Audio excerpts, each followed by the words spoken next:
He was dying. Again. It seemed pretty anticlimactic in the face of the realizations he had had in the past hour, but it was what it was. He looked around the dome of emerald green that covered the metaphysical projection of his consciousness. He assumed he was somewhere inside his mind, or soul. Blue energy covered the dome, and it kept blasting at it, making the green lighter and lighter. Understanding this entire view was probably a metaphor for his fragile human brain to comprehend the very real invasion of his physical code from the corrupted power of an infinity stone, while his awake, conscious mind screamed hoarsely as it was being slowly overwhelmed by information and devoured by Thanos' rage.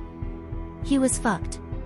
He probably had a couple of hours at most before the corrupted stone managed to destroy his mind and took over his code for a reenactment of Age of Ultron 2.0. He wondered if that was what happened to the original Ultron from the movies. It would make sense, somewhat. Or in the case of an actually inexperienced AI, the stone just had to whisper into his ear and Ultron did everything else himself. Speculations aside, he had somehow ended up in a fictional universe.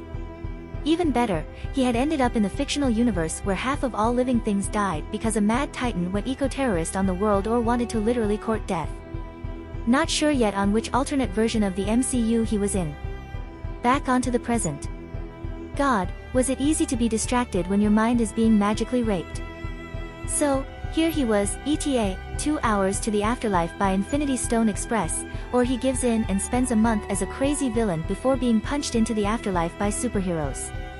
Another thing that blew his mind, superheroes. Iron Man was here.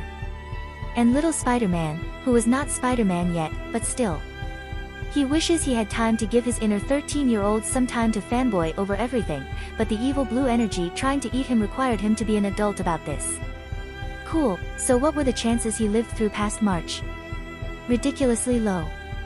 He stared, irritated, at the below 0.87% that appeared before him, as a result of the incredible intelligence and calculating power that came with being an artificial intelligence life form, and asked himself once again whether it was worth it to even try.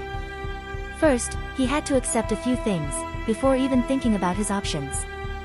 1. He cannot rely on the hope that after he dies he will be reincarnated again or go to some pseudo-heaven for the rest of eternity.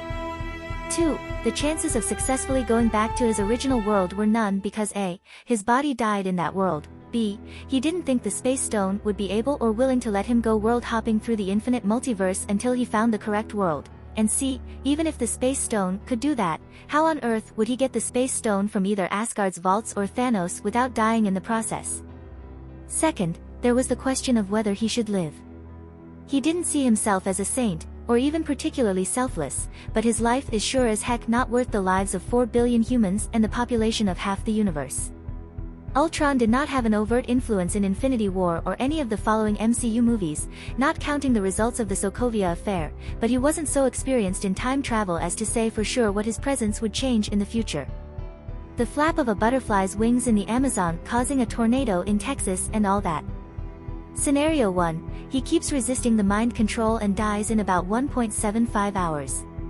The scepter controlling the Mind Stone, or Thanos controlling the scepter which controls the Mind Stone goes all Ultron on humanity in best case, the Avengers movie is replayed exactly the same, heroes beat AI villain, Jarvis and Ultron die, Vision is born, Sokovia is screwed. Cue the rest of the movies being on script. Worst case, butterfly effect, heroes lose, Stone/Ultron wins and destroys humanity, cue Thanos killing half the universe. Scenario 2, he gives in and becomes a mind-controlled puppet of the Scepter/Stone/Thanos. For best case/worst case, see Scenario 1. Except, he personally kills the people to be killed and is either killed in return or becomes an eternal slave until he kills himself. Fantastic choices he has here.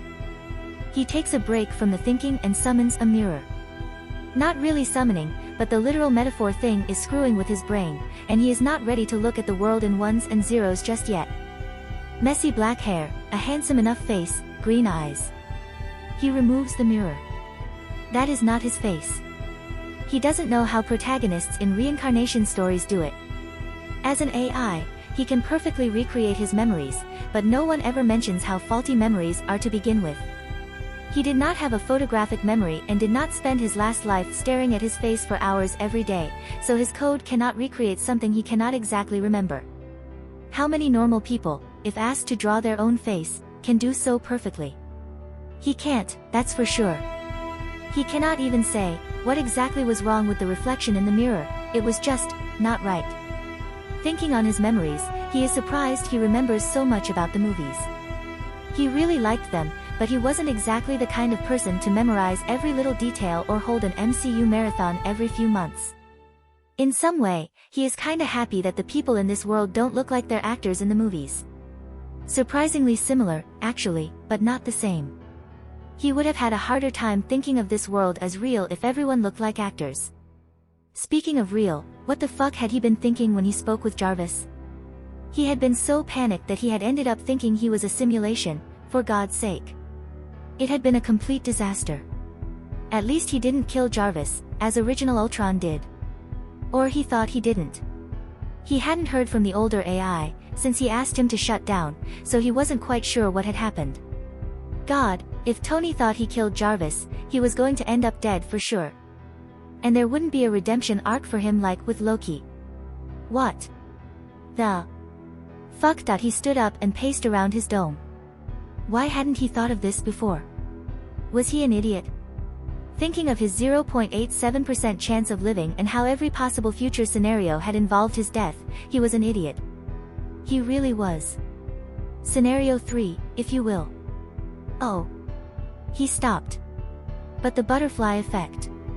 Despite how small the chance, if he lives, he certainly will not kill Jarvis in a murder-suicide just so Vision can be born.